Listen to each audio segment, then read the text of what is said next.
No need to look any further, you chose the right station. You're now tuning in with Mr. Cowboy Nation for all your latest sport reports across the nation. So don't change your channel, you chose the right station. You're now tuning in with Mr. Cowboy Nation. So don't change your channel, you chose the right station. You're now tuning in with Mr. Cowboy Nation for all your latest sport reports across the nation. No need to look any further, you chose the right station. Ladies and gentlemen, I present to you Mr. Cowboy Nation.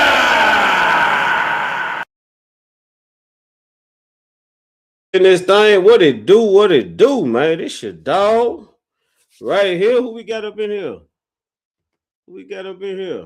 Welcome to a new episode of the Mr. Cowboy Nation Show. I am your host, Mr. Cowboy Nation.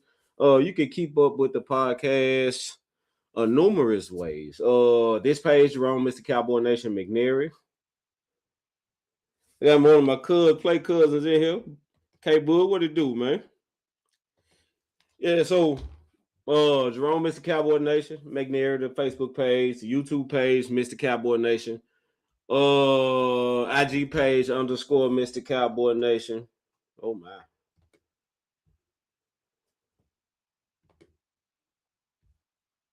Yeah, I'm early, midday, man. I'm trying to hop in here real quick before I get out with the kiddos. It's a holiday, so I'm trying to get in and get out. Got the night owls in here. What it do, man? Appreciate y'all, Night Owl Nation. Y'all really rock with your boy, man. Appreciate y'all. Yeah, so TikTok, Jerome, Mr. Cowboy Nation, McNary. I think IG _ Mr. Cowboy Nation _ what else? I think that's it. Y'all, we gonna get into these topics, man. And we gonna get into these topics. You gonna see that every now and then. Can you dig it? All right, so Super Bowl. Y'all know we just had the Super Bowl. And I'm gonna recap the Super Bowl. But I got a little something to say about the Bad Bunny performance, man. You know what I'm saying? So all right, cool. There we go. A lot of questions about a lot of comments, a lot of opinions about the Bad Bunny performance, right? So this is my thing. This is my thing right here. Did I understand what he was saying? Absolutely not. I don't speak Spanish. I understand a couple words, right? But I'm not fluent in Spanish at all. But I watching the performance and I see why he's a huge artist. He's talented, right? So I didn't have a problem with it. I thought it was a little different, but and what we've been wanting and what we've been asking for stuff different, everybody be included, equal. I thought it's what we was asking for, right? So the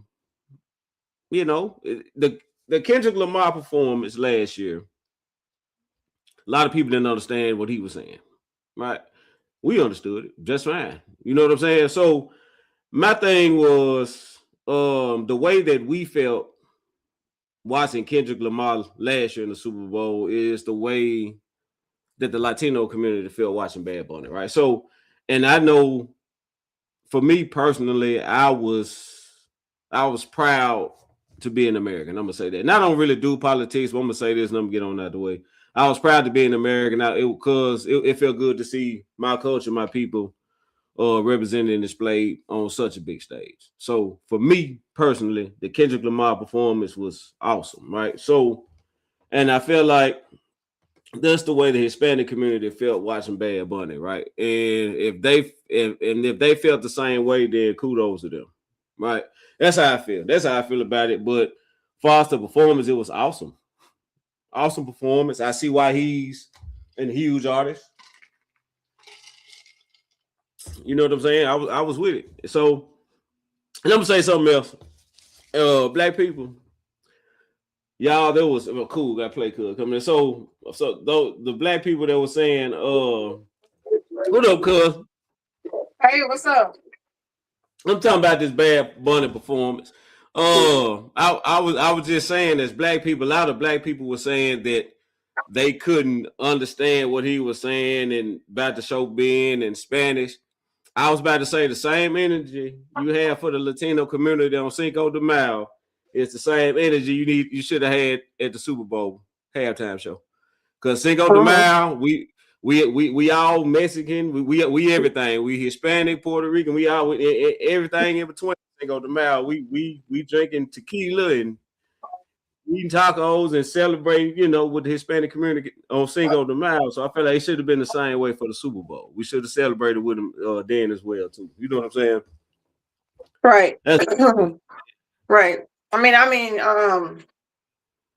for me, the only thing I didn't like about it was I just didn't like the fact that they didn't have the words to duplicate so people could really know what he was saying. But yeah, with the stuff that he was doing and the pictures and stuff that was used, and he was telling a story, and exactly. he was telling his story, and he was telling a story from the standpoint of the Latino people, and saying that they not, that they are left behind in a lot of things just as well as we are. Puerto Rico is part of the United States, but they didn't get help and support that they should have gotten from the United States when they had the hurricane. They came through and towed them up because president's so ignorant and says that Puerto Rico is not part of the U.S. when it's definitely part of the U.S. It's part of the U.S. It is. And they didn't do them right. They didn't give them a lot of assistance that they needed. That's why some parts of Puerto Rico is still messed up really bad because they didn't get them assistance that they needed. But one thing about U.S., we will go out the way for states that's not even connected or a part of us but you overlook your own. That's part of you. You overlook them. But y'all will raise all this money through the NFL, through the NBA, all of them, and send all this money over to all these other countries and stuff to help rebuild them. But you won't rebuild your nothing in your own country. Crazy. Yeah. Yeah, I think a lot of us, got that same viewpoint, man. But I just, I I saw a lot of similarities. Like I saw a lot of similarities in culture and ours too. You know what I'm saying? Like with the elders getting together and playing dominoes. That's something we do. Then just in way that music, they get together and sing. You know what I'm saying? I was like, Right. Yeah, it was a lot of similarities in there. So I was like I said, I understood completely because we felt the same way watching Kendrick perform last year. So it was I felt like this year it was a transition. He told the story. Yeah, so I felt like it was their time to shine, and we should let them have their moment instead of having something to say. Yeah. That was their moment. Let them have it. Yeah, it was their moment. So let them have their moment. So but far as the Super Bowl itself, I wasn't surprised at all. I felt like Seattle's front was getting after people all year, right? So, and I was saying I felt like the inexperience of Drake May was going to kind of show itself. Yeah, and it showed like once, and that's the thing, man. When you got a D line that's constantly putting pressure on you, constantly laying hands on you, you're never comfortable. It takes experience to overcome something like that. Because now you got to start hard counting, and you got to start playing games with them to keep them at bay. Dude, you got to do something, and it normally comes with experience, right? So I just felt like that front was gonna get to Drake, make a couple of mistakes or whatnot. I wasn't surprised at all. But New England played a really good game. New England got a defense too, but I don't know. It just I don't know. It really in a sense it really pissed me off because I felt like our offense is better than both of those teams' offense. So if we'd had anything look like a defense, I felt like we would have been in the mix. I'm just gonna be honest, and that to me that kind of confirmed that. But those you can tell those are two of the better defense in the league. Yeah, that you could tell. Yeah, they were the top two defenses in the league. Like you said, that was my biggest concern. I said that experience with Drake Mays was gonna hurt them. But it also, to me, looking at the game, it also wasn't just the inexperience of Drake May. It was also Mike Verbo's experience of coaching a game to that magnitude. He's coached games, playoff games, of course, because he was with the Titans and he had Ryan Tannehill, and they did make it to playoffs, more than once. So he had the experience of coaching there, but he's never had the experience of coaching a Super Bowl. And I just think the pressure was a lot. And Seattle really, really studied them. Seattle really showed that they really, really watched film, because any and everything that the Patriots were good at doing, Seattle blew it up. Anything that they were good in doing. And, they had Drake May rattled from the start of the game to the finish of the game. They had him rattled. So, and it's a couple of times in there, and Mike Weber, I think, he got undercoached. He just got undercoached. He just got outcoached. He just ended up getting out of coach. Okay, and then Mac Daniels, he just didn't have an answer for Seattle's defense. He just didn't have an answer for it.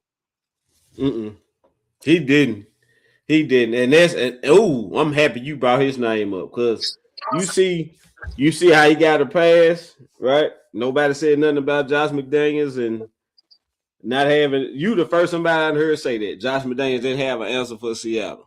He didn't. You know what I'm saying? Like I hadn't heard that on ESPN or NFL Network yet. But you are absolutely right. Like he had no answer. He had no answer. He had no answer.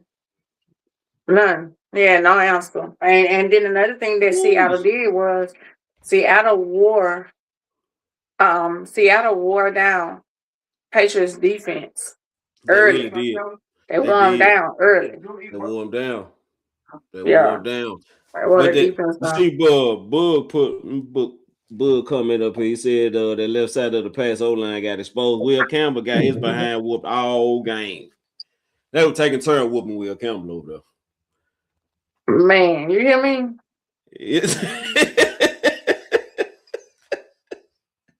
No boy lining up. I said, "Ooh, it's gonna be a long day." But people forget to realize too, those Patriots didn't really have no hard schedule. They had their schedule was not hard.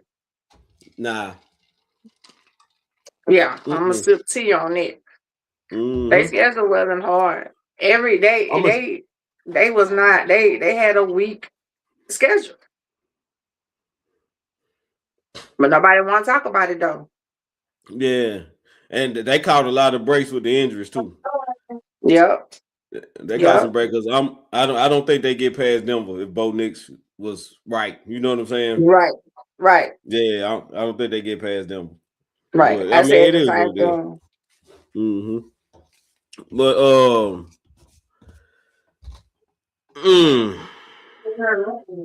this head coaching cycle. Now, this is something me and you talked about. You said you thought this should be a talking point. The head coaching cycle. 10 head coaching vacancies. 10. 10. So out of those 10s, it was one African American. One minority hired. It was Salah, and and the rest was just recycled coaches. Pretty much recycled coaches, like guys that's but do you even count that? Do you even count that for him? Because he's a recycled coach too. Yeah, he really a recycled coach too. He is. Yeah. He a recycled coach. Cause so what I'm trying to think who,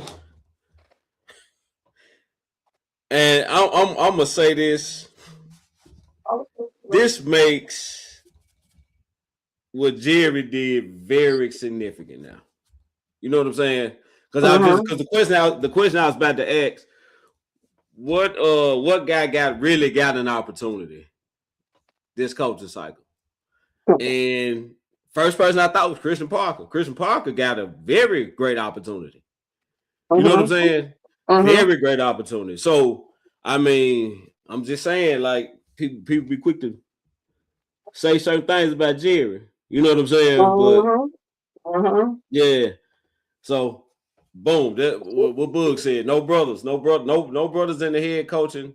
10 vacancies, no brothers hired. Now I'm gonna say this: if Brian Flores would have got a head coaching position, I'm shutting up. I ain't got 2 words to say about this.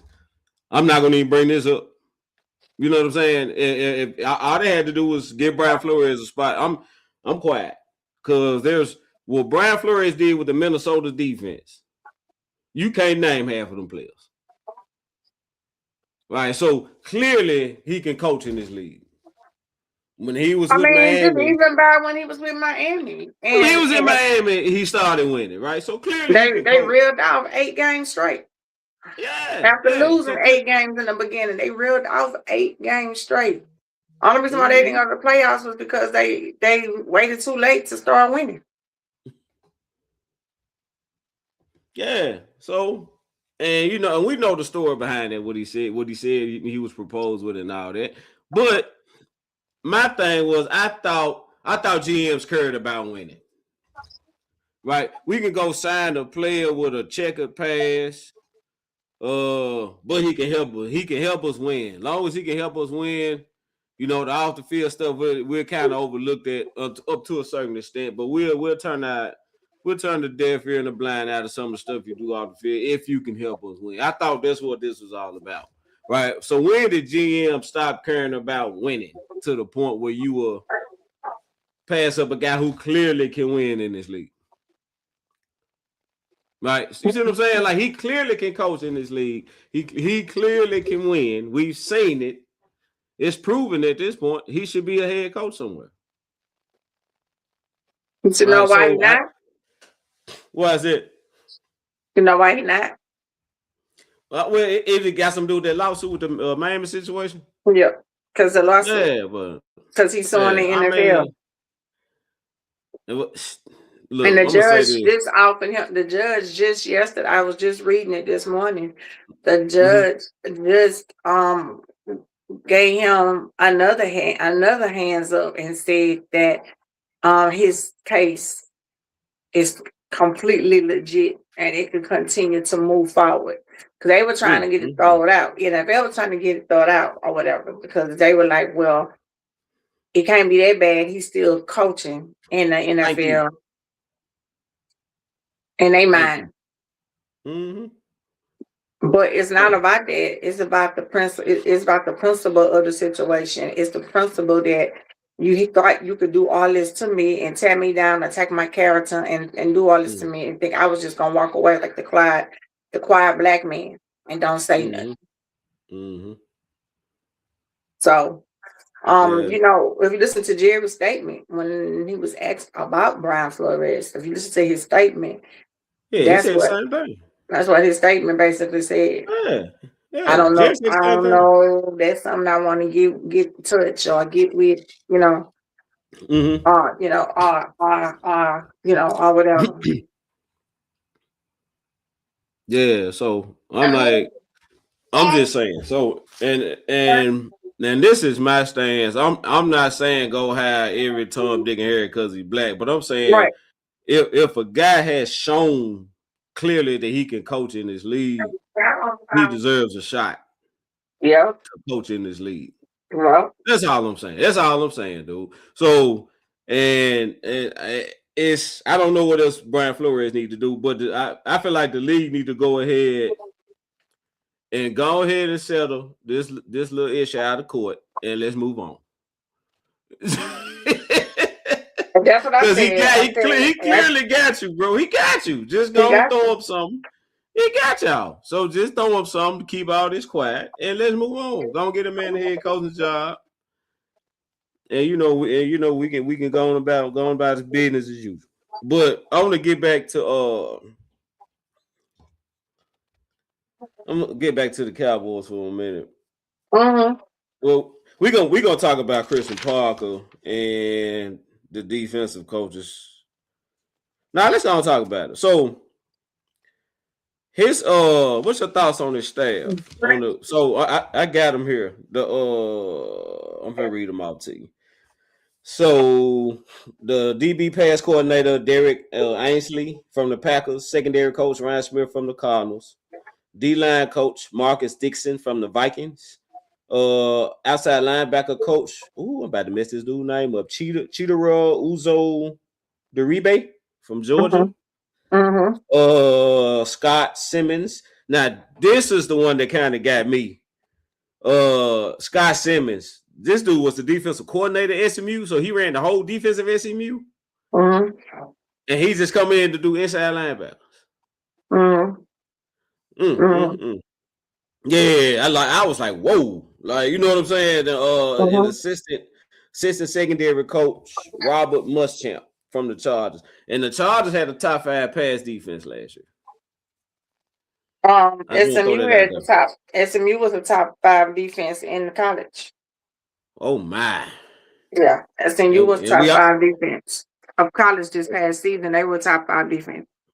Right in the rankings, they were top 3. Whoa! Yeah. So looking at how players are shining in the playoffs and Super Bowls. You know, our coaches are not great caliber. Yep. But what he said, like you get a like D-Law left and shine. This ain't the first time we seen somebody leave and win. Right. And win and look good on the other team. Like they should all right from the Bears. He couldn't get on the field over here. They would let him on the field. Now he over there, he done made the Pro Bowl. I'm like, dude, come on, bro. But hopefully this will fix that. You know what I'm saying? We can I feel like we so close that we can get anything look like a defense on the field. It's gonna be a problem. Yeah, so what I think too was we had a lot of from things that's being said and everything. We had a lot of players being cuddled. And we had a lot of players that was being cuddled and the right things wasn't being handled by them. Some of them they let them come in and they let them do what they wanted to do. They wasn't hard on them. They didn't stand firm on them. They didn't stand still on them on certain things. They were just doing what they wanted to do. Because that was the question that was asked to Jerry, why he didn't go with Al Harris, being that Al Harris, know the team, being here, and that he was a fan favorite, he was a team favorite. The players like him, they relate to him. So that was one of the questions that was asked, why he didn't go after Al Harris. And he said, I'm not going to diminish anything that Al Harris does or has done.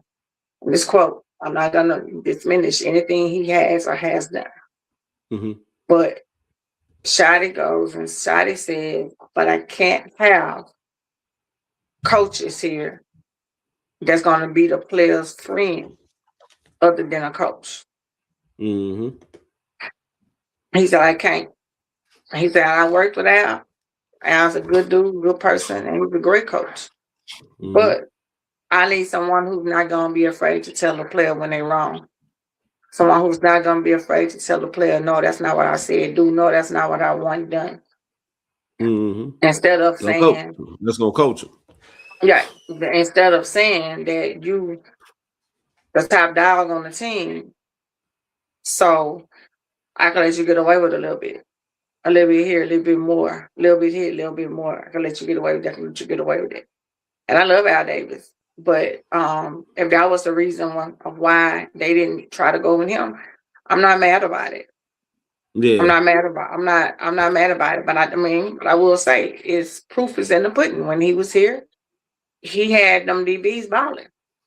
He went to Washington. He went to Chicago. He had them balling.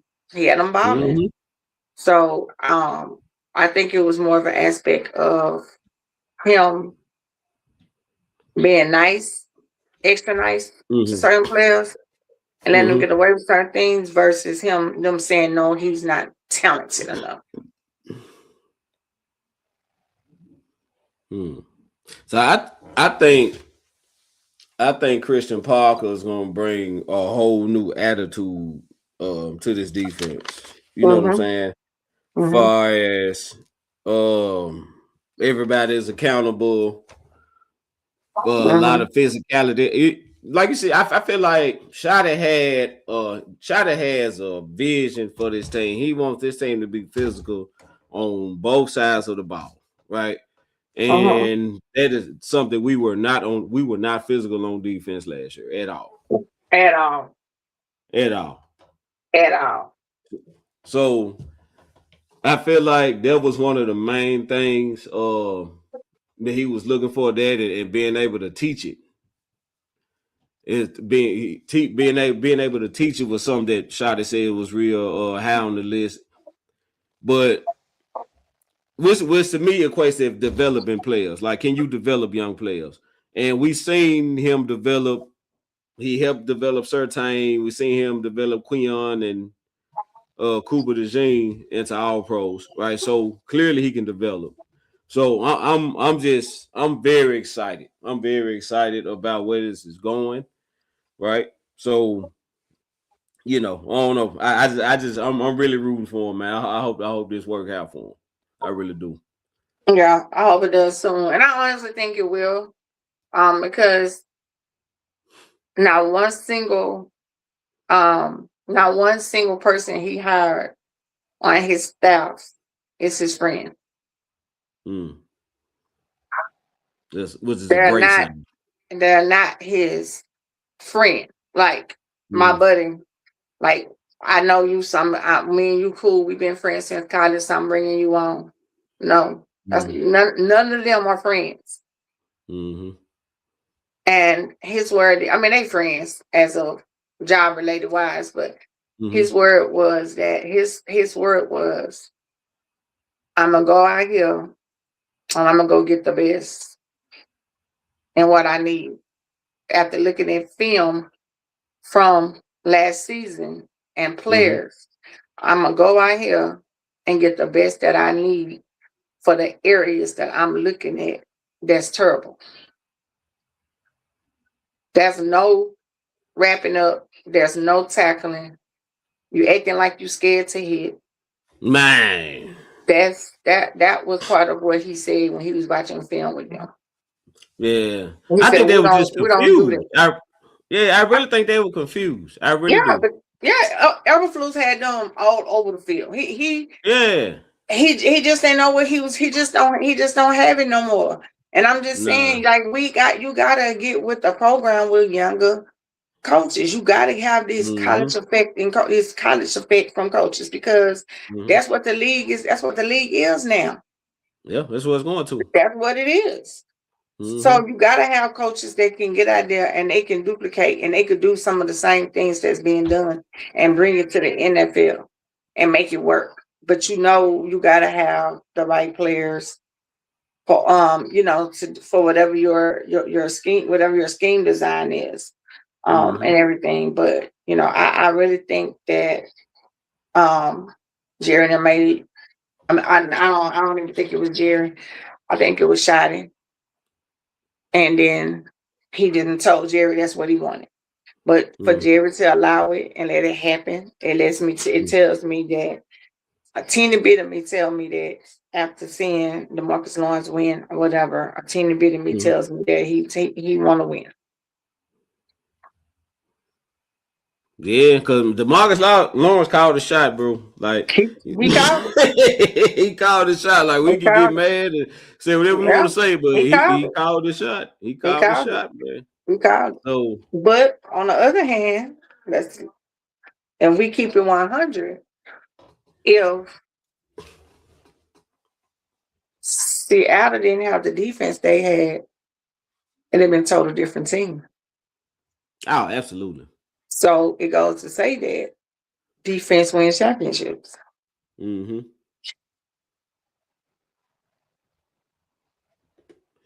see, Joe? What it do, man? I saw you comment, Joe. Chris said this really why I think about Parsons. Didn't want to be a chess piece when he played. Man, I don't know, man. I don't. Well, I'm gonna say this. Hopefully we can do that with Ezraku, Chris. I'm gonna say that maybe Ezraku would be willing to play that role because I feel like Ezraku was kind of in the same player as a Michael Parsons as far as the undersized linebacker. Probably should be playing outside linebacker in the 3-4. That's probably his best suited. I feel like they've been. I feel like Michael Parsons would be best suited as outside linebacker in the 3-4. So I feel like they kind of got Ezraku to do some of the same things that Parsons was doing. Now is Ezraku Michael Parsons talent wise? No. But Ezraku can get to the QB, and I say this: I like the way he played the edge in the run game better. I like that way better than what I saw from Michael Parsons. Now I give him that. I give him the edge over Michael Parsons in that. He for him to be on the 240, 250. He was pretty stout at the edge. So I'm definitely with that. But I don't know, Chris. Maybe Ezraku can be that. But we got agency coming up too. They just released a certain player that I wanted us to get last year, Bradley Chubb. So you know what I'm saying? Maybe if we can grab old Bradley Chubb. Yep.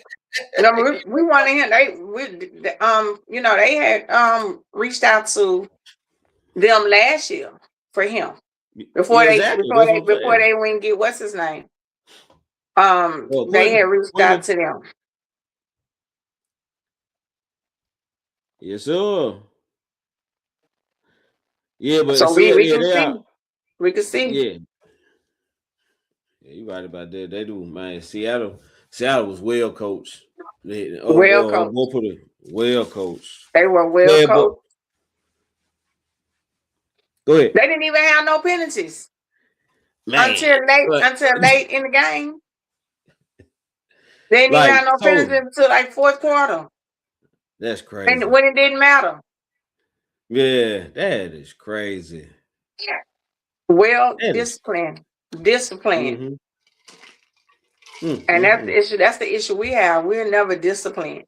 So Man, that's never. what I want to see from them is I want to see can they bring discipline on the not only on it, we need it on the offensive side too, but I really want to see us have discipline on that defensive side. Mm-hmm. Exactly. So.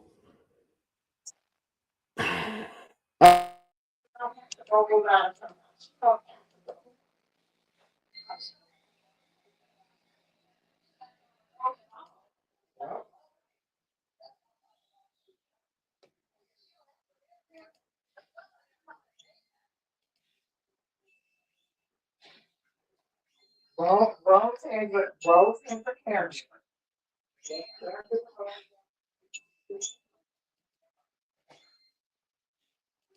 Hello, Roland. Let your guys out there that's free agents that I can just sign and keep my two number ones and keep Pickens too. So why would I give up all that for Max Crosby? When I you know what I'm saying? Like it Right, don't make sense. Yeah. right, right. That's what I Yeah. keep telling people. Like, why would we give all that up for him? No, Yeah. No. no. Absolutely not. Absolutely That's not. what I'm I not keep telling folks. Nope, nope, nope, nope, nope. Cause real deal, I know you need vets, and I know you need to have a little vet. It's good to have vet experience, on your mm-hmm. lines and on your teams. But real deal, this draft is nothing but defense. Maybe Mm-hmm. one or two, maybe three wide receivers. It ain't but maybe two quarterbacks in this draft Yeah. that's worth taking high up. Mm-hmm. It ain't but maybe two of them. You ain't really got that many. You ain't got that many wide receivers in this draft. Uh, you ain't got that many running backs in this draft. I mean, you got some Yeah. in I'm there, but like, not nobody that you need to just go spend a first round pick on. You know what I'm yeah, saying? This is the defensive draft. This is what this is. This is a defensive draft. And if you need defense in certain spots, certain areas, this gonna be your time to get your defense. exactly. Cheap, So cheap. yeah, that's what I'm saying. So I can keep my two number ones and get two impact players on my two young impact players on my defense Right, with a young new coaching staff. Plus, I didn't grab a veteran on the D line too. Like you can really overhaul the defense and not have to break the bank, not have to really pay anybody. right. Yeah, you know what I'm saying. And then I can pay George Pickens whatever I want to pay him for the next couple of years. I mean, go So I get don't. you a smile. Go get you one or two vets. And put them all on the 1 year stands. All you Yeah. trying to do is get there. Mm-hmm. Yeah, that's So all you trying to happy you do is said get that. there. So this right here, see what Boogie said? Trade down with the 20th pick to accumulate more picks in the third and fourth. So are you open to trading that 20th pick for more picks? Let's say we grab whoever we grab at 12, and when number 20 come up, we trade back. Now, It depends on who all still there. Yeah. Now that 20 pick gonna be that 20 pick is gonna be expensive. It's gonna be very expensive. Like I got the draft card in my inbox. I'm trying to find it, but like the points and stuff, how they work out the trades. This might be it, right? Yeah, this is it. So the 20th pick in this year's draft is worth 850 points, right? So when you trade with me, you got to equal up to that 100. I mean that 850 points. So the 32nd pick in the first round is worth 590 points. So let's say Seattle called up and want 20. They got to give us they 32nd pick in the first round. They still got to give us another pick because they got to make up another 260 points. So now you talking about the 102nd pick in the draft, which is the fourth round. That's the second pick in the fourth round, is worth 260. So a high 4 and still give me a 1-2. I'm still staying in the first round, and then I get an extra 4 for that 20 pick. I don't know, man. I might listen to that. I might listen to that. You know what I'm saying? I still get my 2 number ones, right? So yeah, and I just gained a pick in the fourth round. Yeah, I might listen to that. Yeah, so I don't know. Book might be on to something, but like I said, it depends on who there. Because if mess around and somebody fall, you know that shouldn't be there at 20. Nah, I'm grabbing it. I'm grabbing said player, but we'll see. Dak really can make up more of our offense, but we can't have unless playing a team for. Hey, look at him. Yeah, you might be on to something though, Boog. You know that makes sense. That makes sense. But I got another trade scenario. For y'all. Check this one out. All right. So, would you be willing to trade those 2 number ones for a Myles Garrett? No, I mean, you wouldn't. wait, man. Oh shit. Them 2 ones will be gone. Bye. Out of here. You saying I'm getting Myles Garrett? Oh, look. And I still can create out this cap room, right? Come on, But bro. are we but are we really one player away on defense? Are we really one? We would have to be really one player away. And I don't think we one player away. But we still gonna have some cap money. We'll be able to sign somebody. You know what I'm saying?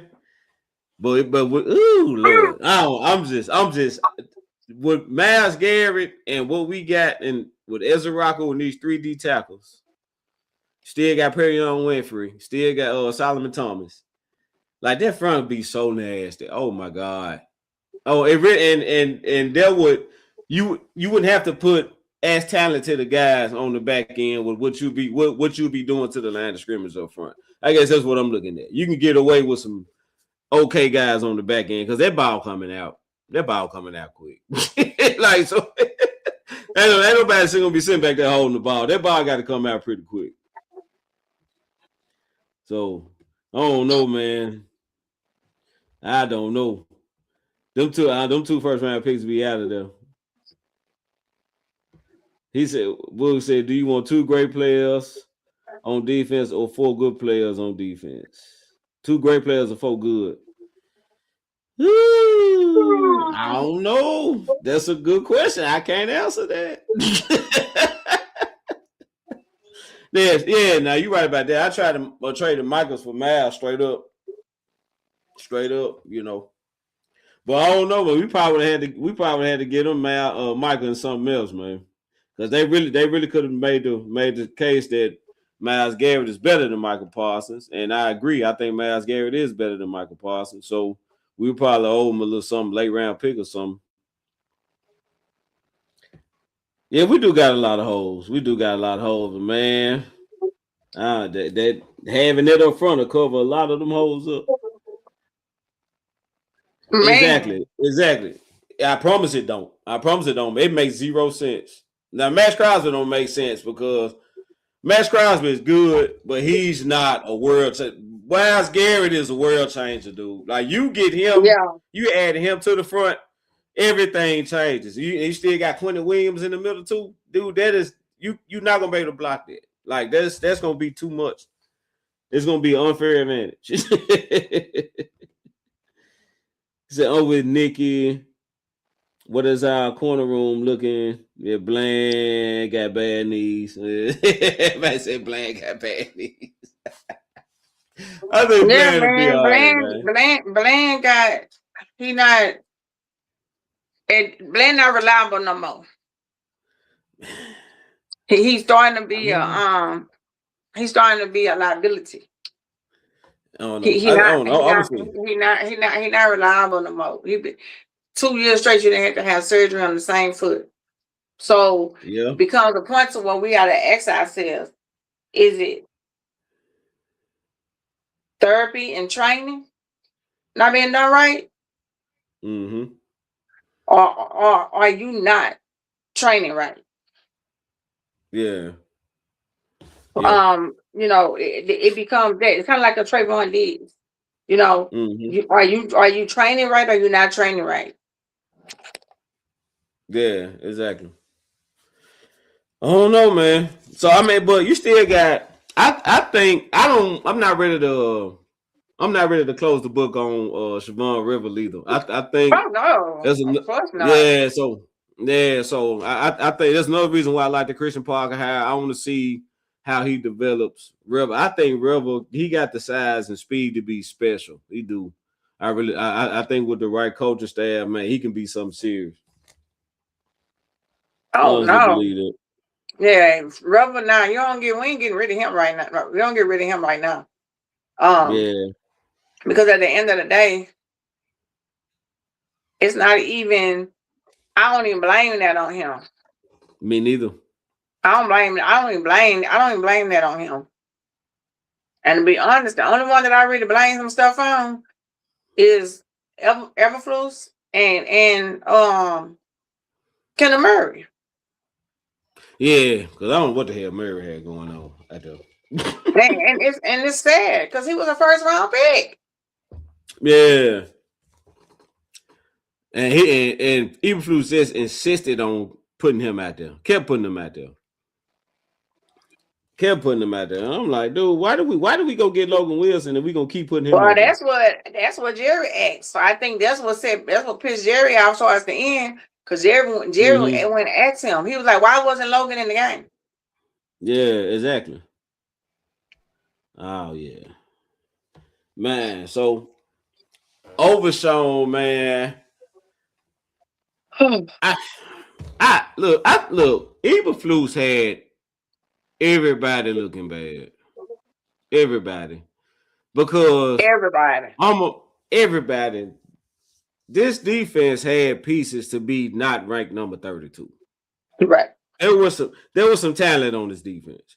Right. Now, should they been top 10? I ain't gonna say they should have been top, but they definitely shouldn't have been 32. They shouldn't have been 32, bro. Like it's players on this team. So So and the reason I say that is because I think Overshown, what we saw what Overshown looked like was Zimmer running the defense, and we saw him last year. Like Overshown was looking, he was looking real good under another defensive coordinator. Everybody looked better under the previous defensive coordinator. So it's kind of hard for me to really evaluate anybody on our defense based off of last year's film because the scheme was so bad, the coaching was so bad. Yeah, it was terrible. It was terrible. It was terrible. It was terrible, man. So it's really hard for me to. I really couldn't put a fault on anybody, right? But I say this: Kalen Carson, Seabrook. Yeah, he showed me something last year. So I'm excited to see what Christian Parker can do with him too. I think that's a piece that we kind of overlooking. I think Caleb Carlson can be solid, very solid over there. Yeah, I like him. I just thought that he was put in bad positions. Mm-hmm. Yeah, Yeah, he was on I some of just the plays thought he he was was. put in bad positions. And then he Yeah. didn't get to just really showcase what we needed him to showcase because he was put in bad positions. Mm-hmm. You think CB be a better free safety? I don't know, man. I don't know. I don't know. I kind of like him covering, man. I really like him covering. I do, man. I'm with Nick. I think he was just putting in some bad. Like I said, it looked bad for everybody, bro. Everybody looked like everybody looked bad in it, and for the scheme to be that bad, for him to flash, Reddy Stewart he flashed. He looks really good in it, even though the scheme was bad. You know what I'm saying? So I don't know. I mean, I don't think the cornerback room is Reddy coming back, or is he free agent? Who? Reddy Stewart. You know what? I don't know. Let me look that up. I need to Yeah, look it up. because Reddy looked pretty good, man. He was showing up. Yeah,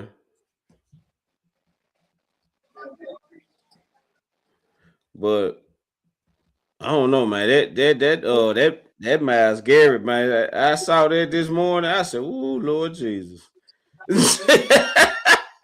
said, "Boy, Yep. if they asked for them two first It's round, gonna cost. It's gonna cost for him.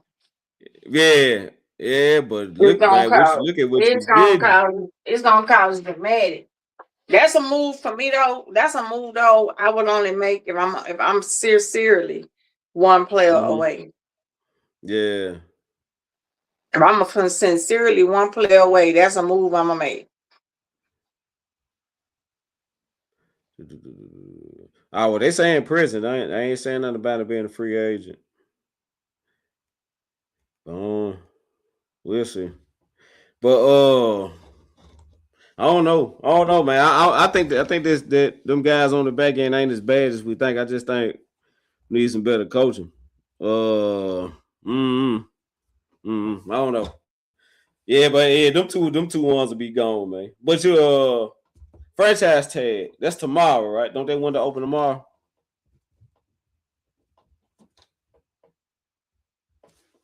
Nigga. I think the franchise tag window open tomorrow, and there's a couple of players. Who am I? When does the Can you franchise hear tag me? window open? Yeah, I can hear you now. I don't know what was happening. Yeah, so tomorrow. Tags is tomorrow, right? Yeah, open tomorrow.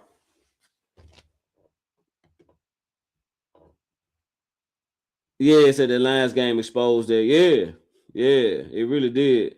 Say, you think Reddy too slow? Yeah, you need him kind of fast. I don't know, man. I think Reddy was kind of solid in that slot, man. He was real solid. I like Reddy. What was I saying? Oh, okay. So the franchise, the window for the franchise tag That's on March begins 3rd. to The tag gonna open to March 3rd. So what was this? Nah, they can. Yeah, it opens. It opens Tuesday. It opens tomorrow. I think it close. Do it close? Yeah, it closes March 3rd. March 3rd is the last day, but it starts tomorrow. So starting tomorrow up into March 3rd, you can put your franchise tag on the player. So it's some players. That I'm be looking at. I'm gonna run some names down to you. Bland will be better in the slot, bud. Appreciate that, Chris. Appreciate that. So I'm gonna run some names down to you. Daniel Jones, the coach. Franchise tag. Franchise, you tagging Daniel Jones if you the coach. Or you trying to, or you gonna offer him a deal or a placeholder? You gonna give him a tag until you can work out the deal.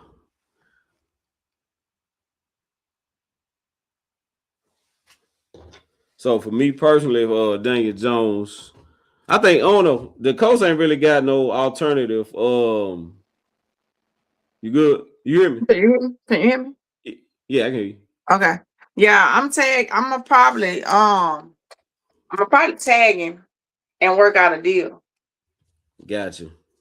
So I don't know, man. The Colts need to go ahead and bag the brain truck up because what other choices do they have?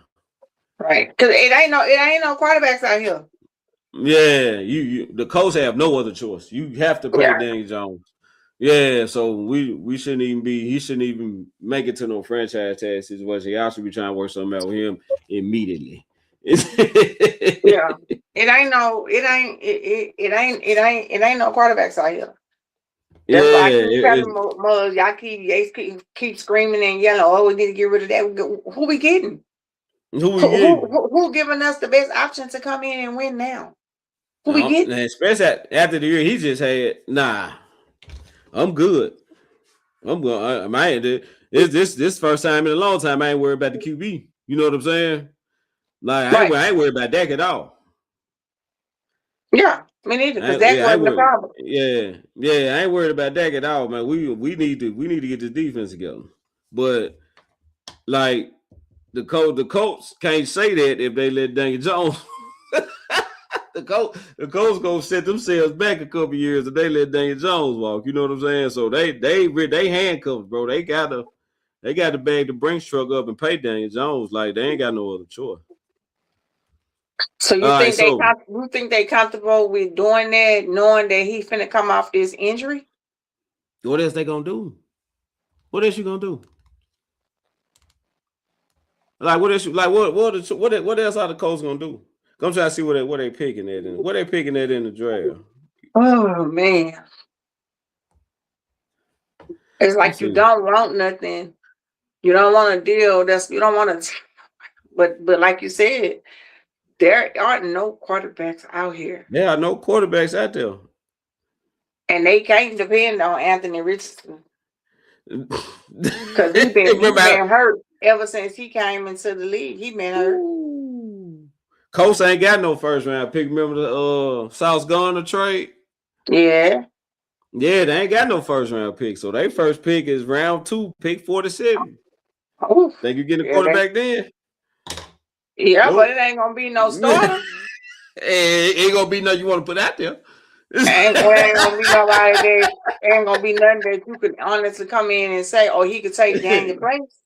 Yeah, nah, ain't gonna be none of that. I would say, well, what? How many quarterbacks? What? Two good quarterbacks? You probably can. Everybody else need to be developed. So, what free agent QBs out there?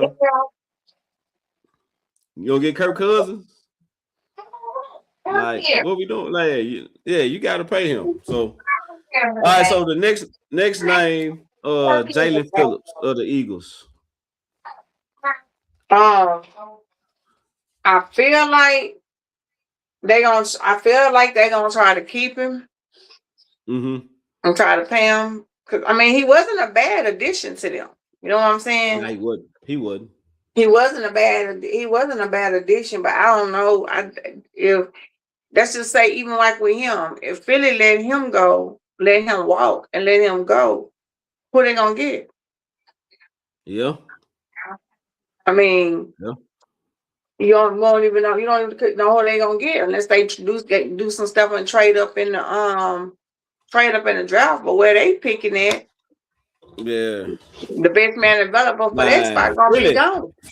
Philly's gonna have to pay the piper at some point. Yep. At some point, they're gonna have to pay the piper. Yep. It's coming. Yeah. So I mean, they're gonna have to. It's some point you're gonna have to start losing players, cutting players, or something like. They're gonna have to pay the piper. They're gonna have to pay the piper at some point. So I don't. Yeah, they're gonna have to. Yeah, they're gonna have to. They're gonna have to.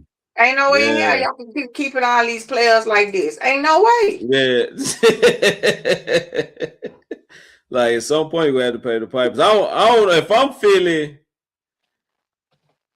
I'm nervous about losing anybody off the defense for the fact that Christian Parker just went to the Dallas Cowboys. You know what I'm saying? So if we let Jalen Phillips walk, he's probably gonna end up in Dallas. There's a good chance they're gonna try to get him over there. So from this, I may probably just tag him just off of that. You know what I'm saying? To try to keep him, and maybe try to work something out long term. But I don't know. Philly gonna have to pay the piper at some point. It's gonna be a fire sale over there, and I can't wait for it. I can't wait. Oh, I can't wait. I can't wait. But you know who's gonna be the first person they get rid of when they do start doing a 5-star? Who you think the first person gonna be? Jalen. You. So you think Jalen gone? I'm not gonna say this season, not this season. Yeah, I see what you're saying. Not this season coming. But if it's true of what was being said, that old season stuff don't turn the jobs down because they feel like Jalen is one dimension. I got you. Yeah.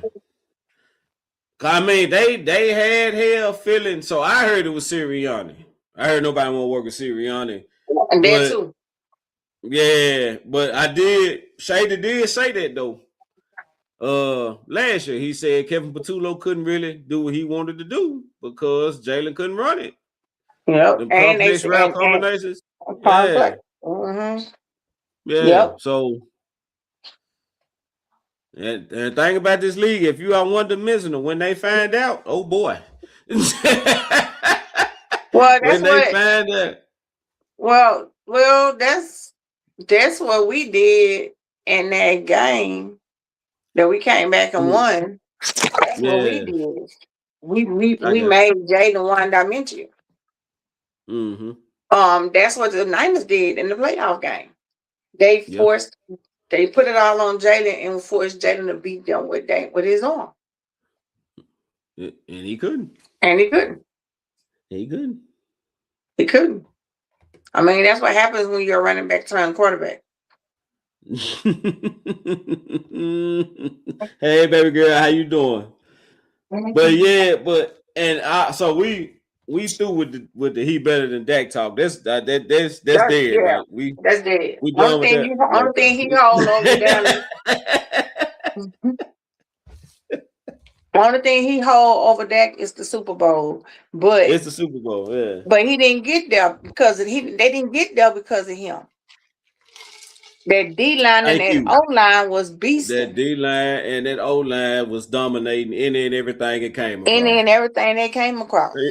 Yeah, so I mean, Saquon had holes wide as my living room to run through. You know what I'm saying? Like, hell, I could have won a Super Bowl. All I had to do is not throw it to the other team. Make a couple deep throws. Hell. That's it. Escape the pocket a few times.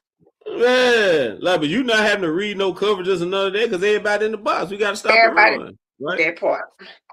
Yeah. That part. So when it got to the point you couldn't run it, and we go, y'all ain't running it like that. Now we can drop back and play with you in these zones, and he eating the ball like it's chocolate. Don't want to throw it. Yeah. So it shined a bright light on that. So okay, man. And you seen it. You seen it this season. Plenty of times. Yeah. You know what, Boog? I'm gonna say this. Like I said earlier, Dak is late. I'm not worried about that. We need to do what we can to get Dak in the playoffs.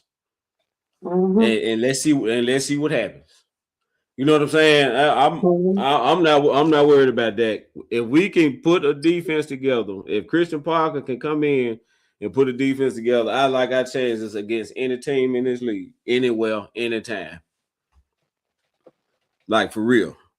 All right, so I'm gonna go to Next name, Kyle Pitts, Atlanta Falcons. What you doing with him?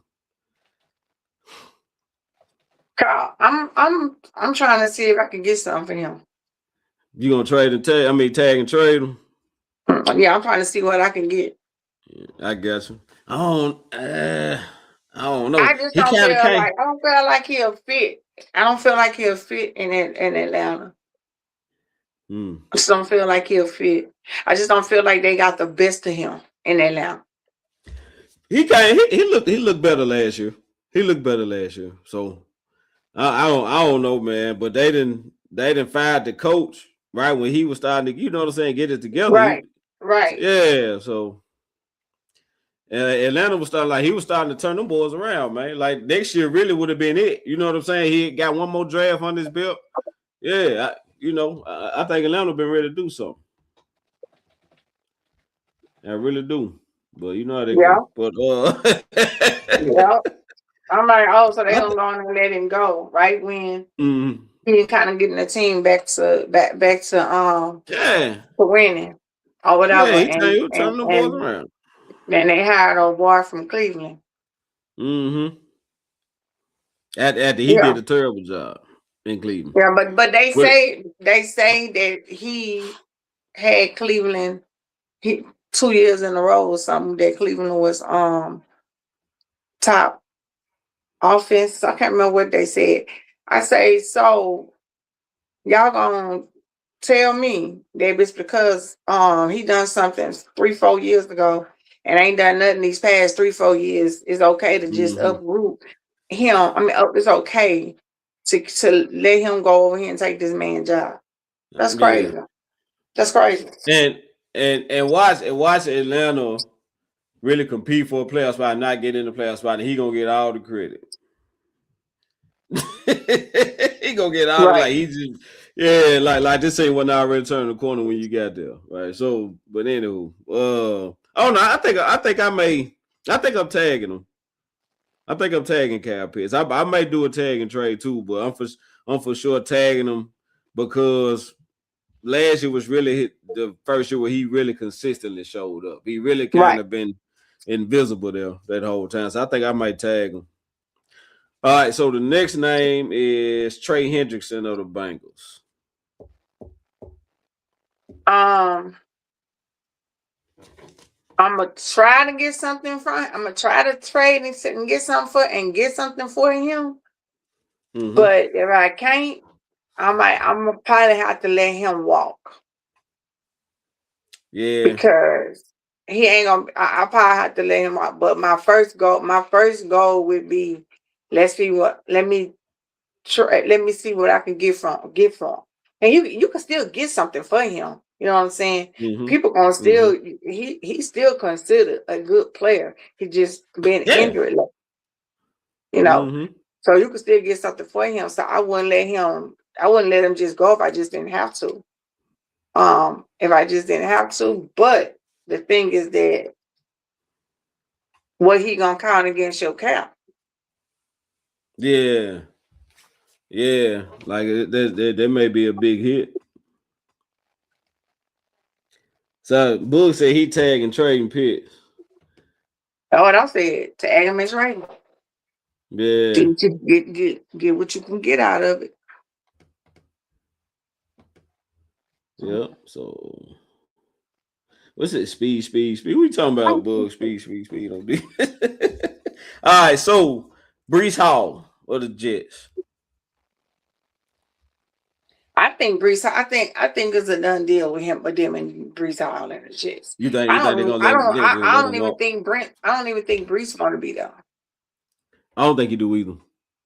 Yeah, I don't even think he want. I don't even think he want to be there. Yeah.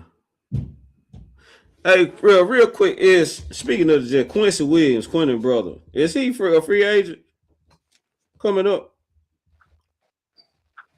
I don't know. Let's see one this season. Yeah, I'm finna see. Let me check them. Is Quincy Williams set to be a free agent this offseason?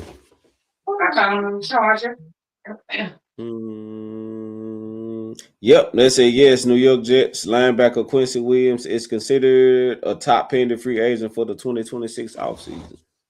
Oh, okay. Yeah, so yeah, Bull just said too. Yeah, Q free agent. They're gonna let him walk. So I don't know, man. I mean, Shit, we they let got him to walk, go keep. on and get him because they was Yeah, trying we to got get to. him. They was trying to get him when they got Quinn. So you might as well go on Exactly. and get him. Go on, grab him. Go, go on, grab him. Go on, grab him. So there'll be something I'd love to see right there. You know what I'm saying? We can get old Quincy over there with his brother. Absolutely. All right. So last and certainly not least, George Pickens of the Dallas Cowboys. Ain't no doubt. You keep him, but you Yeah. gotta tag him in order to keep him. Mm-hmm. And you gotta tag him on the one that won't allow teams to still try to negotiate something Mm-hmm. with him. Yeah. But I think Because it's I think they get something done with him. I think they get a deal done, but I just think that they gotta. For me, this one is a little sticky because of who his agent is, mm-hmm. and Jerry and his agent don't have a good past. Jerry and Mm-hmm. his agent is at odds. So it's this one. This one is a little sticky. This one gonna all come Okay. down to the type of communication that David and Jerry can have. That's what this gonna come down to. Them Mm-hmm. communicate.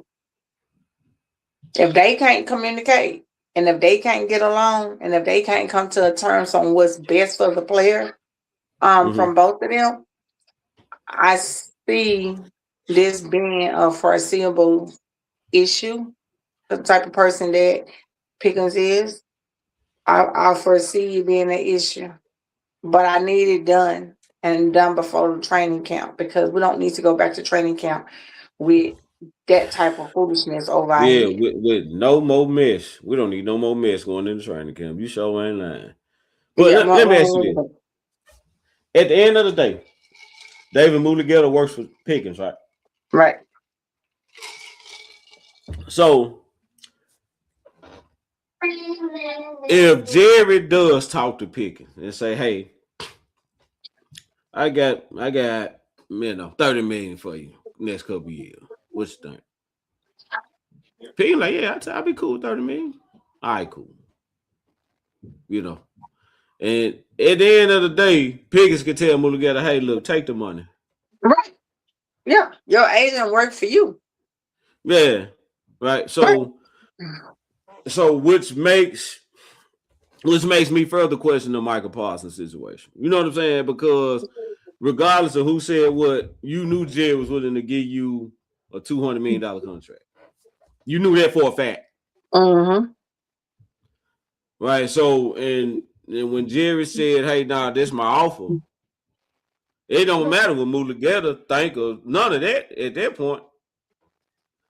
If you want to stay in Dallas, who the hell turns down $200 million? You see what I'm saying? Dude, look, Mm-hmm. get my money. Get my money. Yeah, look, take the contract. You know what I'm saying? Like, cause all this, the agent do what their players say at the end of the day. So, Mm-hmm. and I think it's So gonna that come lets down to me know picking. that it was all bullshit from Parsons. Thank you. That's that's what it lets me Thank know. you. It was all Thank you. first of all, you nobody asked you to take a pay cut. That's number one.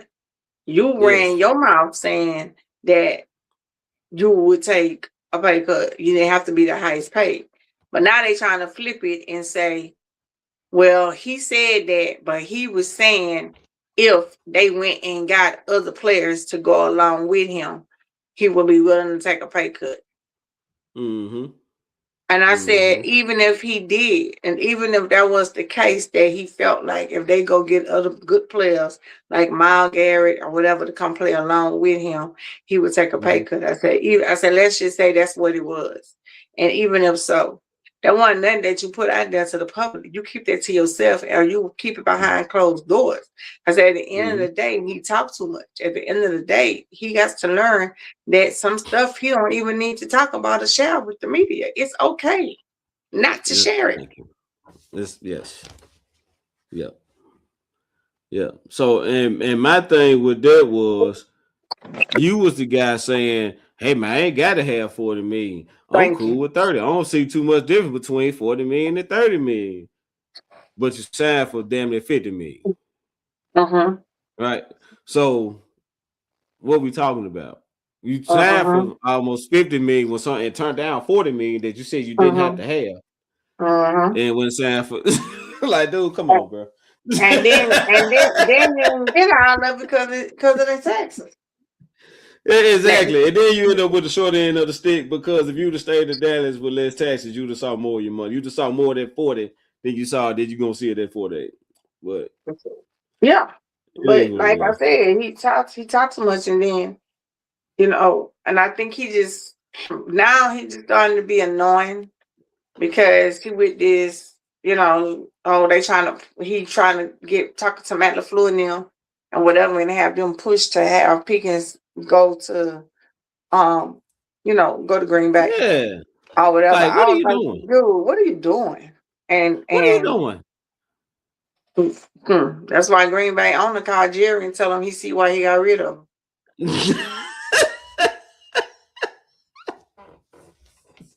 Hey, that's my thing. Like, y'all don't even need no receivers, dude. What are you doing? Like, Green Bay got about 3 or 4 good young receivers. And what are you doing? Good young receivers. Yeah. Like, what are you doing, man? But let me Joe, I'm finna answer your question. We talked about this earlier. Would I trade Pickens for Crosby? I would not, because what we get from Pickens, what Pickens makes this offense, to me. But the way that Dak is playing and these 2 wide receivers, this is the best offense in this league. I'm sorry. This is the best offense. When they was holding them to 27 points, and people said, they did a great job. Damn, you did a great job holding them to 30. Like, let's go 27 points. You did a great job. 27 points should be enough to win your football game. You know what I'm saying? So if I'm sorry, it's hard for me to turn down 27 points a game, 30 points a game, Joe. I'm gonna take the 30 points a game. Nah, I can improve this. I got 2 number ones. I can improve my defense. Right. And still have 30 points a game. You see what I'm saying? So nah, I don't. I'm good on taking a step back on offense. To you know what I'm saying? Now, and Max is a great player. Now, if you told me I could have pulled this off last year and still kept 2 of my number ones, this absolutely. But we've already we made that move. We got Quentin Williams. I'm cool with Quentin Williams in the middle. So now let's build around Quentin Williams and put a defense on the field. Like I think the Max Crosby when the time has came and gone. I'm good on that. I'd rather have my 2 first-round picks, unless unless it's Myles Garrett. Now you can have both of my number ones for Myles Garrett. but other than that, I think I'm gonna stay where I'm at, Joe. I'm gonna stay where I'm at. I'm cool on that. What else? What Bug say? Yeah. This right here. I'm good on that. Max Crosby would have been what we needed last year. Exactly. Or being what we needed last impact player last year on spot. Bug said Michael was playing possum with Jerry. Yeah, he tried to pull over fast on Jerry, man. Jerry won't go. Jerry been negotiating contracts forever, man. We got you talking about Jerry been in this game for a long time, bro. You was not for a very long time. I don't know how you even thought you was gonna pull over on Jerry. That dude got money older than you, man. You talking about you finna pull one over. Okay. Jerry say not this way. Yeah, no, not over here yet. Well, what Chris said, I ain't turning down 200 million for nothing. Yeah, That boy said, my agent could have just fired me and got rid of me because I'm not turning this shit. man, I'm not turning it down. And nah, I'm not doing I him. get to keep most of it because I'm in Dallas where I mean, What? there's no state taxes or whatever. And I get to keep most of it. No, I'm not turning that shit down. He just would have had to be Yeah, mad with me. yeah. You just had to take your percentage of that 200 million and shut your ass up because I'm taking this contract. I mean, that's exactly how that conversation would have went. Mhm. But I think with Parsons, I think he forgot he at one point thought he was bigger than the game. And Yeah. it wasn't gonna work here in Dallas with him and Jerry because they both like the spotlight and they both want to be Mm-hmm. seen and be heard. So one gonna never it wasn't gonna never gonna continue to work with them because they both want to be seen and want to be heard. And Mm-hmm. everything. But in the end, I do feel like Parsons was a little disrespectful to Jerry and to the whole situation. You know, we wasn't on the inside, you don't know what happened. We just going by what's being told to us from different places and different people, but they all seem to have the same story. And one of everybody's same story is of them, they were tired of Parsons. Like he needed to go. He talked too much, he do too much. He's not he act like he wanna be, like he wants to be the everything or whatever, because you talk that shit to D Law or whatever. Mm-hmm. Shit, and D Law went out there and got a ring. Mm-hmm. Yep. Sure did. Made the Pro Bowl doing it. Right. So you can't say, oh man, you just a guy. Nah, that dude made the Pro Bowl. He made the Pro Bowl this year on the Super Bowl winning team. Right. So he contributed. I Right. mean, he played. Yeah, he played a part. So I mean, it's I don't I don't know, man. I don't know. I don't know how you respond to that, right? But and that's my thing. That's another thing that kind of got me a little confused with Michael. So your focus ain't on D Law and what he said to you and calling his shot. Your focus is on how can I sabotage the Cowboy. Yes. Yes. What? Yes. So that's what I'm not getting. Like D-Lo told you, hey, you need to focus Focus more on on. football and less in your podcast and yada yada yada. I'm finna go win me a Super Bowl and win one of them Super Bowl. Mm-hmm. But you Yes. still worried about Jerry and the You still Cowboy. worried about Jerry. No, that's what I said. I was like, I don't even know why y'all ain't entertaining it. I say he only doing Yeah, that because he's still salty and that he letting you know that he still want to be a Cowboys. I'm like, yeah, he yeah, asked for it. Jerry gave him what you wanted. yeah, He gave you what you wanted. He said, you said you yeah. wanted a trade. All right. Jerry said, well, I've been trying to trade your ass anyway, so let me go and get on his career. Take We're this gonna drop this motherfucker right price, here. drop this asking price a little bit, get you on the back. Yeah, he's like, I've been trying to trade you. I've been trying to trade you, so let me go on and make it happen. Oh man. Because So Jerry was trying to send him to a terrible AFC team. That's what he was trying to do, was send him to a terrible AFC team. mm-hmm. But all of the bad AFC teams was like, no, we need our first round. We need our first round. We need our first round. We can't afford to lose it. We need it. We got more than one part of the team that we gotta fix. So now we need ours. So that's the only reason why he didn't get traded to any other team or whatever. And that's how he ended up at Green Bay. Shit, all it took was one play. It's crazy, but I just feel like I know the owners don't always be right and don't always do shit right and in order, but I do feel like when they pick your card and turn your card over and welcome you to the NFL and part of their team, you still got to show just a little bit of gratefulness. I mean, just a little bit, just a little bit. if nothing else, be professional. Like, cause this your job. At the end of the day, I know this is a game and it's a kids game. We love to play it. It's fun. but for you, it's your job. It's how you eat. So you need to carry yourself in a certain manner. You know what I'm saying? Right. And like I said, you don't have to be a comedy man and yes, so yeah, but be professional. Show up to work on time, attend the meetings, listen, try to do your job to the best of your ability. Right? Be a professional. You know what I'm saying? But But it's like, and that's you something he actually wasn't think doing. Jerry was gonna let you get away with sleeping on the table doing the game, laying on the table doing the game? Right. That was the breaking. That was Right. the, that was the it. That was That the was it. it. That was the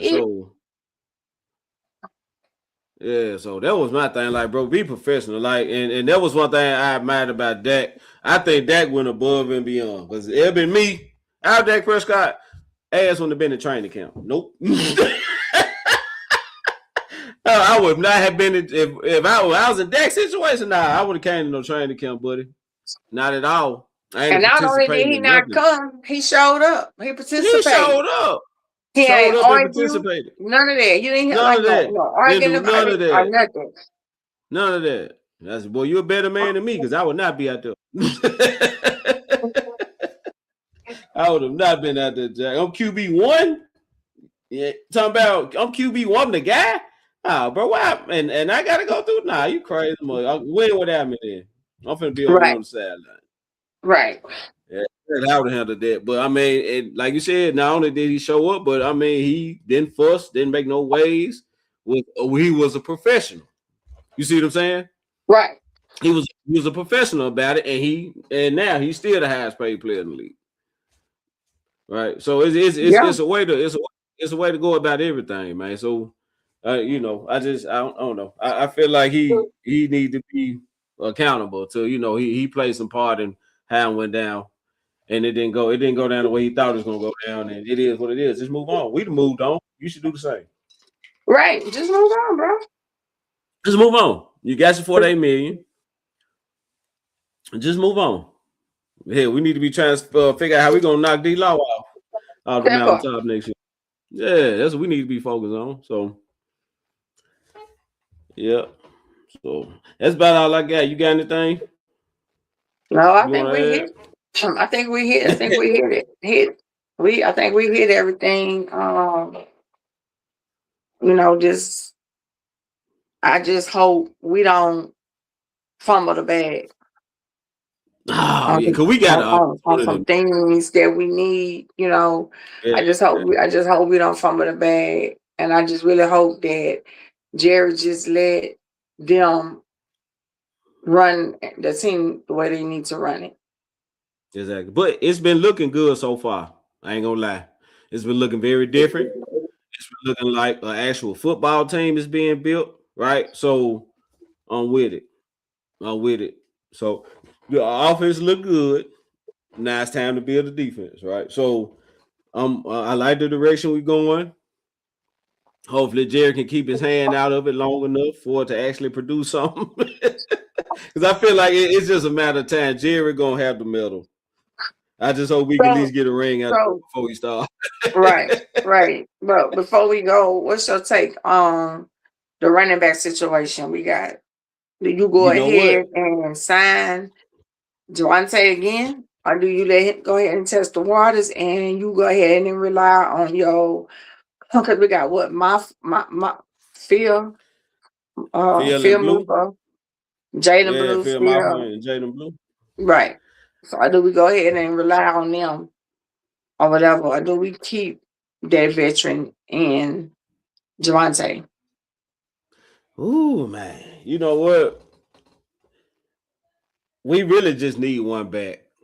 Because I like Phil, I like Blue. Blue showed me something in the Giants game. I think Blue ready to. Yeah, I think Blue ready to play.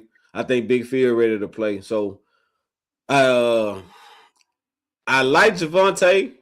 I really like Javonte, but you tell him Rico Dowdle looks really good. You know, I love Rico when he was here. Yeah, I love Rico to see too. Rico come. And he said he want to come back. He said he want to come back, man. But Javonte was just so damn physical in the run game, dude. It's hard for me to let that walk out the door. It's hard to let that dude walk though. Yeah, it's hard to let that walk out the door, man. Denver gave up on him because of those, you know, because of the injuries. Denver gave up on him, but he came back and he balled. Yeah, exactly. So Bull said, "Do we sign Brees Hall?" That's the thing. Like, I don't think we really need but one back. I don't think we really need but one back. I think Phil and Blue ready to do some damage, man. So But I'm ready to. why would we go and sign Bruce Howard to a record contract when we already got Javante Williams? Might as well just pay Javante Williams and keep it moving. Just pay Javante Williams, and we know he fits in this offense. We know he works in this offense, right? And we got two basically rookies to add behind them. They've been red shirted. You know what I'm saying? So I'm cool, man. I think if we just get Javante back in the building with the other two backs, I think we be able to run the ball pretty good. Yeah, that's how I feel. Yeah. So that's all we really trying. That's all Shotty just want to be able to run the ball.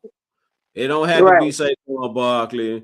Nah, because the scheme is good. You see what I'm saying? So right, if I got some good backs, if I can rush for 120 on your game, even if it's split up between 2 or 3 dudes, if I can hit you for a buck 20 to buck 50 on the ground, you got to bring guys down the hip.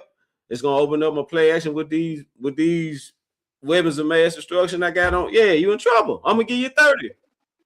I'm right, gonna give you 30 points. Yeah, so I'm cool. I don't want to. I really don't have to change nothing on offense. You know, right, except the right tackle. If you want to upgrade the right tackle, I wouldn't be mad at that. You know, but we ain't got to change nothing on offense.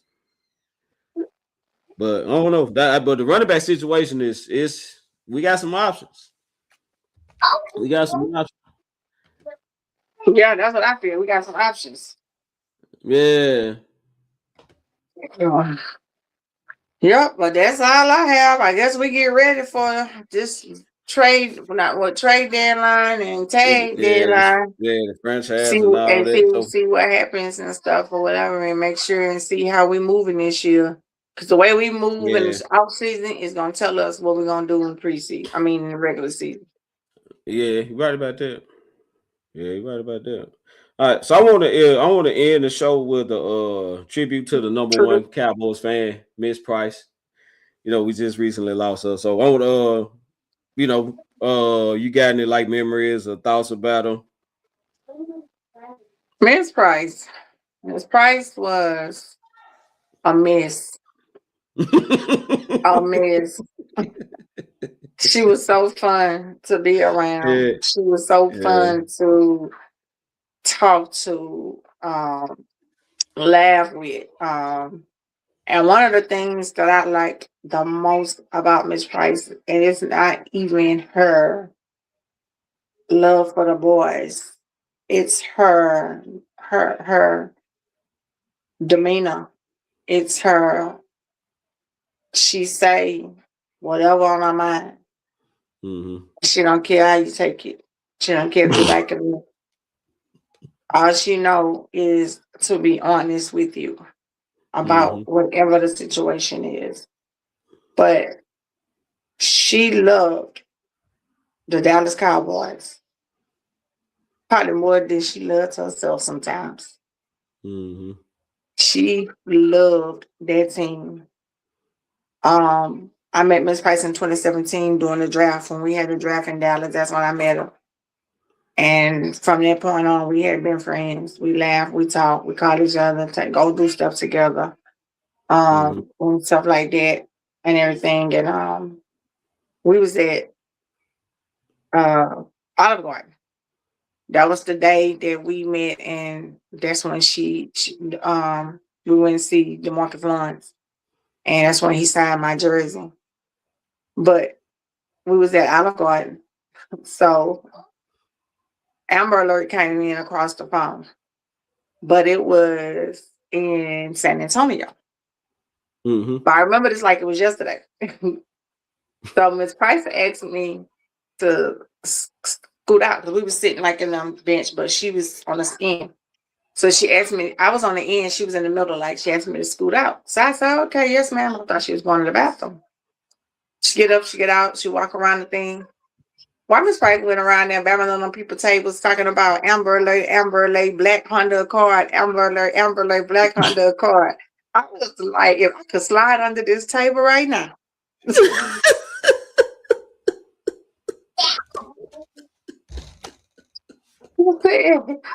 I didn't know what it. I was like, if I could just slide under this table. I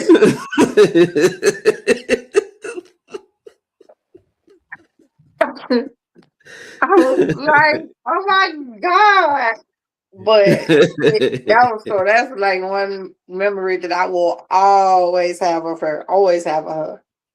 Always have her. But yeah, Miss Price, she's a good person. She was a good hearted person. She loved you.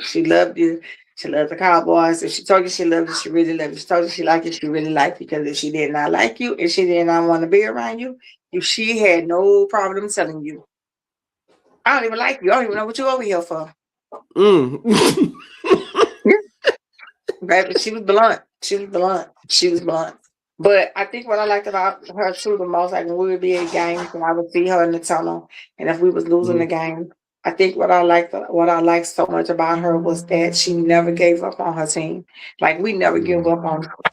And when they were coming through the tunnel and they were holding their head down because they were either losing, she would talk to them as they coming through the tunnel. Hold your head up. You got a whole nother half to play. Put a smile on your face. It's all right. Everybody make mistakes in a couple of games. Make a couple of mistakes. Y'all got this. Y'all got this. You know. So it was just that's what she would do. Like when they would come through the tunnel and they looking sad or down and out because they about to get they halftime down in the game.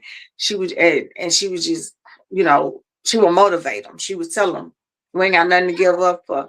We don't give up until the clock says zero." And everything. So yeah, but yeah, Miss Rice was she was one of a kind. She was one of a kind, and the games in that tunnel will not be the same without her. So condolences more than over and over again to her family, her friends, and I really, really, she's really truly gonna be missed. Yeah, she is. She is. Like, so for me, like I never met her personally, but like following the team. You can't follow this team without seeing her. Like she was literally the face of Cowboy Nation. She was the face of all Cowboys fans everywhere.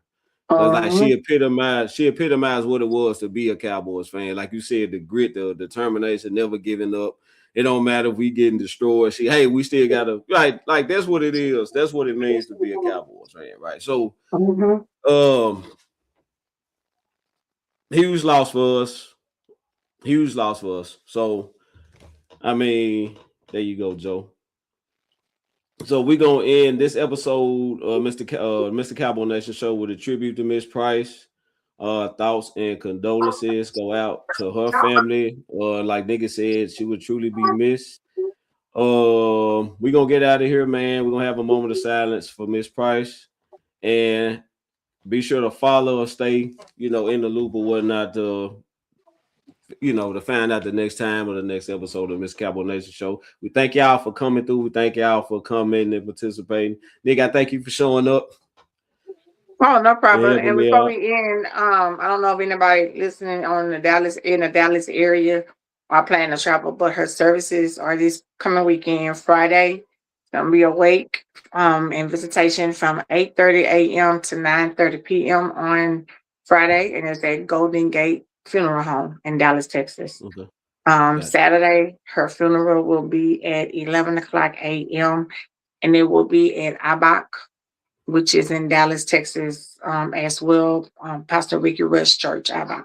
The funeral starts at 11. For the wait, the family is asking for everyone to wear cowboy stuff for the wake. For the funeral, the family is asking everyone to wear navy blue and white. Got it. Cool. There you go. There you have it. All right, everybody. Until next time, like I said, we're gonna end with a moment of silence for Miss Price, and we'll see y'all next week.